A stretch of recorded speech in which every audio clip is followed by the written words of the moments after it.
Alrighty everybody, the Avengers Doomsday official trailer just dropped and I'm here to give you a full breakdown, as well as extremely educated guesses as to how this movie is going to go. Long video intros suck, so let's just get into it. So we start at Xavier's school for gifted youngsters and we can see some sort of car pulling into the driveway. The sign is already knocked down and covered with debris, so we can only assume some sort of catastrophe has already happened here. I haven't watched like Apocalypse or anything, so I'm sorry if we already know why the school was destroyed or something. I really shouldn't be making this video without that knowledge. Anyways, we cut to Professor X watching as some bright light and what appears to be a planet come basically falling out of the sky. Something seems to be exploding or pulsating, and I have to speculate as to what it is. My most immediate conclusion is like an incursion, two universes colliding, but it also could be like a wormhole of some sort, like a bridge between universes. It could be a giant space laser. We don't really know enough to definitely say what it is, but that's the best I've got. Next, we have Doctor Doom himself, ol' RDJ, making sure there isn't any dust on his shoes. But he realizes there's a little dust on his shoes, and he resolves to go wipe out the multiverse. He's in some sort of battlefield, and it's probably Battle World, which is basically an alternate dimension that Doom makes in the comics to fight people in. So we get to the classic Marvel Studios logo sequence, and then it cuts to Avengers Tower in New York, with the fancy new A thanks to Thunderbolts lady. We have the Fantastic Four waltzing in through a space tube with Thor just hiding in the back there, so I'm assuming they got debriefed or something. I don't see Little Baby Bum with them, so either he got kidnapped by Doom, or he's just staying home to do something. Or maybe they go back and get him later. I don't know. Herbie is not in this shot, but we see him later, so maybe he's just staying on the ship for now. Anyway. Anyhow, we see Bucky, Sam Wilson, and Scott Lang just chilling together. Team Captain America just kind of broing, which is weird because at the end of Thunderbolts, Sam is mad at Bucky, but I guess they work something out off screen. Sam is making this really weird face, and Scott is just kind of like depressed or something, and Bucky is just spacing out over by himself. So now we've got everybody conglomerating a circle, and Thor is scaring them about how a bunch of people stronger than all of them combined died against less scary things than Doom. Now, I can't really name who he's talking about because I don't really know. Only 3 Avengers died in Endgame, and I don't think Iron Man, Captain America, or Black Widow were stronger than Thor, the Fantastic Four, the New Avengers, and Ant-Man combined. He could just be making this mysterious general statement about something, and that's fine, I guess, too. What I'm scared of, though, is that he's talking about Loki, my boy, who could just time travel and just, like, do random OP magic bullcrap now and sits on his throne at the edge of time. Because if he's talking about Loki, then my worst fears of Loki getting killed in the first 5 seconds of this movie are true. That is literally my biggest fear with this movie. Anyways, again, we can't know for sure until we have more information. So now we cut to Namor and Shuri having a staring contest with M'Baku just looking at her like... And Thor's talking about facing enemies while the Wakandans get ready to fight the Na'vi or whatever they call it. I don't know anymore. Wakanda Forever is just kind of blurry in my memory and I don't care enough to watch it again. Thor then beams down into Battle World where Doom was inspecting his shoes. Thor is prepping for an epic 1v1 with Doom, which is pretty epic. I love Thor so much, bro. Like, he's so cool. Anyway, we also have like some bones in this shot, so I'm kind of confused, but that's fine. There seems to be like a solar eclipse situation behind a tree over here in the corner. Just some sort of magic, I guess. And so now suddenly we have an attack on Xavier's school with the Human Torch ascending through the staircase. That's a joke, by the way. It's obviously a villain or something. Next, we have my boy Cyclops running out like, better make sure the audience remembers about my cool comic-accurate costume. Where do I sign the autographs in this place? And this lamp is flashing on this wall, which means nothing, but it caught my attention. And then we come to my favorite scene of the trailer. Shang-Chi fights the legendary Uno Reverse Man, the most dangerous villain in the comics. Yeah, I know he's Gambit. I'm not an idiot. But he has like a magic purple staff, and when people fight him, he just like whips out the Uno Reverse card. It's like, yeah, you can't do anything now, and everyone gets super angry.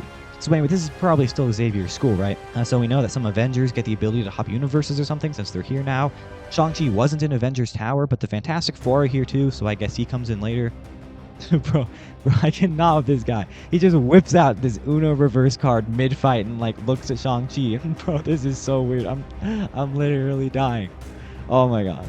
Anyways, we switch to Loki looking at his ID, and why is Loki suddenly back in the TVA? Like, is this a new Loki who works for the TVA? I don't think so. My guess is that Loki has the ability to like project himself into other timelines and places while still sitting on his throne and maintaining Yggdrasil.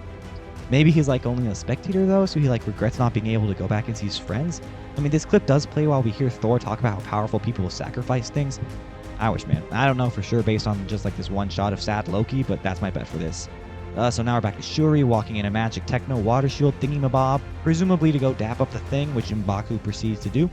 We already saw this in the one teaser, but wait a minute, why are the new Avengers and Discount Falcon here too? That's new, so I guess the Fantastic Four hold their powwow at the Avengers Tower before they dap up the Wakandans. Good to know. Alright, now we get to Yelena. Sorry, I don't know why I said it like that. Mr. Fantastic is being stretchy and stopping Sam Wilson from being useless. Herbie is there now, so he must have been on the ship when they arrived. And now Mystique is here. I don't know, man. Anything and everything is possible now for some reason. So basically, we get to watch Yelena fight herself for the second time. First time being in Thunderbolts. I think she's going to fight herself in Secret Wars, too, at this rate. I don't know why Mystique is a villain. I guess she's like working for Doom or something with Gambit. I don't know. Moving on, we get to watch Professor X and Magneto be friends, which I think is super awesome, actually. I'm so excited to watch these two in this movie, bro. Until they get killed really quickly, like what happened in Multiverse of Madness. That's just a little prediction from me. So Ant-Man and Cassie have a small moment, which I think is great. I love Ant-Man, and his connection to Cassie is like the entire plot of the first movie, which was a freaking masterpiece. But that's not really important, I guess, for this movie. I mean, it seems like they're trying to make sure every character gets attention, which is really important for this movie. The only problem is that if a character tries to develop but doesn't get enough time, it feels cheaper than if they hadn't developed at all. So Johnny Storm gets another moment with his sister, which is always nice, while the same thing that seemed to be happening outside of Professor X's window is happening behind them. I mean, they look beat up, so there's probably some sort of battle that's concluding or like some epic moments like changing the course of the battle around them, you know? Now we also see a shot of Sue Storm giving her best girl boss look and a nod of respect to the Wakandans, and then Shuri salutes back to her. Hey guys, look, Sam Wilson is in this movie. Oh, never mind, he's gone. Wait, there he is in the background. He managed to sneak in some screen time. Good job, man. I'm happy for you. So basically, we have Uno Reverse Man doing a double flip and slamming his Uno staff into the ground, making an energy shockwave expand towards a Fantastic Four and Mystique. There's an X on the roof, so they're still in Xavier's school. Are these not the Fantastic Four? Maybe these are X-Men. I mean, look at what Mystique is wearing. I mean, maybe it's just X-Men garb? Or maybe Mystique is wearing a Fantastic Four suit for some reason? Bro, I can't really tell, but now we cut again. So we've got Cyclops with his mascot just like screaming and shooting this big laser into the sky with these really big guys walking and standing in the background. I mean, there are at the same time too many and too few big guys in the MCU to try and hypothesize what these might be. I mean, they could be Celestials, but Celestials are way bigger than what this shot seems to be implying these guys are, so that's weird. I mean, I feel like there might be too much power scaling with these like giants here, but more on that later. Next, we have Sue Storm doing her invisible thing. It looks identical to when she's pushing Galactus into the portal at the end of Fantastic Four, and I can't really see anything else in this shot, so I guess that's nice. Namor gets to fly with his winged feet in a big circle, looking really serious. It looks like the same spot where the thing dabbed up M'Baku, but I wouldn't know why he's there. Maybe this is a recurring location. And now we're back to Thor at long last. We see him jump up into the sky, and I would say this is the most power he's used at once that we've seen. He's definitely done some crazy things like covering the Dark World or whatever it's called in Electricity and Love and Thunder, but I just feel like this is max Thor power right now. Then Doomsday like catches the axe with his two fingers, and I am now terrified for this movie because, oh my gosh, Doom is really, really, really strong. At least Thanos had to actually fight Thor. You know, Doom could just stand there and stop Thor from doing anything using just his little fingies, you know?